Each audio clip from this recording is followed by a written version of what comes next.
Welcome to this week's Fridays in the Field, being brought to you by FNBO, the Great Big Small Bank. I'm Susan Littlefield. We're going to head over to Juniata. As you can see, Ryan Weeks joins us. Learn more about their family operation and some unique things that they do within the family to produce some amazing crops. And Ryan, I kind of wanted to kick it off. This recent hailstorm, by the grace of God, it missed your operation. Yeah, I don't know how we missed it. And it ended just west of us and started again to the east. There's a little strip in between. Super lucky. A lot of prayers for those people that just had a lot of destruction all the way from, west of Lexington and Johnson Lake and that Gothenburg area, all the way through Holdridge and Funk, and all the way to just west of Kennesaw is kind of where that ended and kind of skipped over us. So what a gut-wrenching deal. I drove through all that coming back from the lake on the 4th of July, and it is ugly. And that's, no producer wants to collect insurance. You want to raise a good crop. That's what we do. And I hear a lot of them the discussion now out there is about utilizing cover crops to at least, help maintain that field into next year's growing season.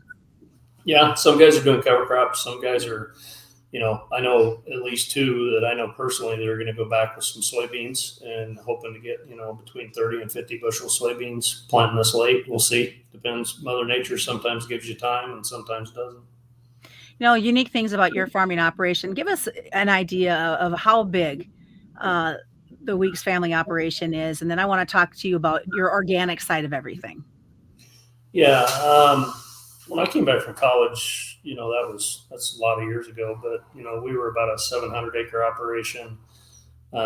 We've taken that to between 3,000 and 4,000 acres. We do, about 2,700 acres of certified organic production.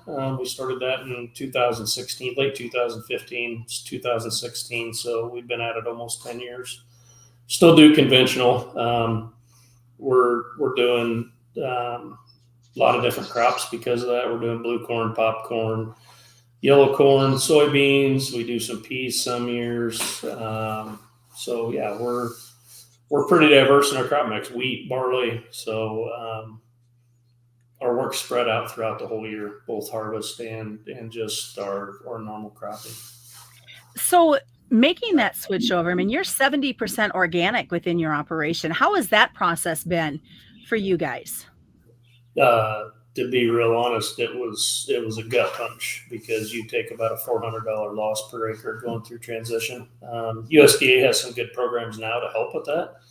They did not when we did, so it was a gut punch for a while. But usually organic pricing's about 2.5 times conventional.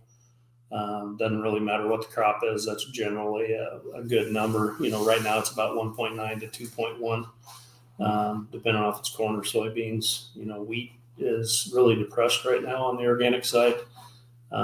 You probably can sell it for almost conventional price. Luckily, we were contracted early and we go into food grade. Conventional stuff's depressed, just like the normal markets. We follow it. We just, lag a little behind on the response. Our biggest issue is, frankly, it's fraudulent imports from Africa, and used to be from India. That got shut down. Now all those soybeans go into Africa and magically get processed into organic soybean meal. For example, Nigeria, if all their certified organic acres were exported, what they export to the United States, they're getting about 400 bushel an acre on their soybeans. So those guys are really, really, really good soybean producers. In Nigeria, Ghana, they get about 207 bushels an acre. Uruguay is getting about 90 bushel an acre right now. Argentina, ironically, raises enough organic soybeans at 349 bushel an acre that they can export it to the United States. So those guys evidently are able to raise soybeans way better than the American producer. So what, from your perspective as an organic grower, what are things that you guys are doing? Are you reaching out to those in Washington, D.C.? How are you bringing this to light again that, hey, it's back and it's going to hurt us? So we're trying to work through our representatives.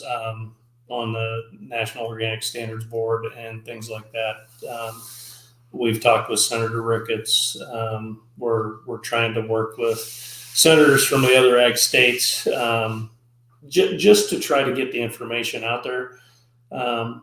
USDA just needs to address the fraudulent imports coming into the U.S. They are not required to test for chemical residues. They are not required to test for anything when any of those imports come in, as long as it has a stamp that says that their standards in their country are similar to what the U.S.'s is. We have a reciprocity agreement, and we just overlook it. And, Pipeline Foods was one of the worst ones before, which they went into bankruptcy and they disappeared. Now we have a Canadian company that operates in the U.S. That actually is the worst on the import side. They kind of slid into pipelines business, and they're the largest importer here in the U.S. now too. So, that's our biggest issue in organic right now. We just want a fair price for what we do, and we also want everybody to play by the same rules, because there's a lot of rules and there's a lot of regulations and there's a lot of oversight and a lot of inspection and a lot of things that go on, and a lot of things we have to do to comply with NOP standards. And we think it should be a level playing field across the world. Very much so. I mean, it's your livelihood for your family and your employees that you have. And to think that what you're growing is feeding not only Nebraskans, but the world. Yeah. And, like I said, I've always, some people aren't fans of organic. I've always said it's a production system. It's absolutely no different than a guy that does ridge till, no till. Well, I do conventional till. I do strip till. Well, we do organic. We also do no till. We also do conventional till on all of our conventional acres. So, for us, it's a production system that provides us a significant return above market. Was a nice way for us to expand and grow our operation. But yeah, we just want a level playing field for all. I understand too, you've got a good support system as more and more people want to find out about organic and do maybe that transition in their farming operation. They can, look to folks like you, Ryan, and others in the industry for guidance. Yeah, and that's the thing that's really awesome about organic is, conventional, your neighbor's your competitor. In organic, man, we all try to help each other. If we figure something out that works, we try to share it. There's a good group of organic producers in South Central Nebraska that get together at least once a year just to share some practices that might be working. Other organic farmers either reach out to me or I reach out to them, and we just try to figure out what's working and try to help each other. It's kind of the old style farming where everybody's just kind of working together for the same goals.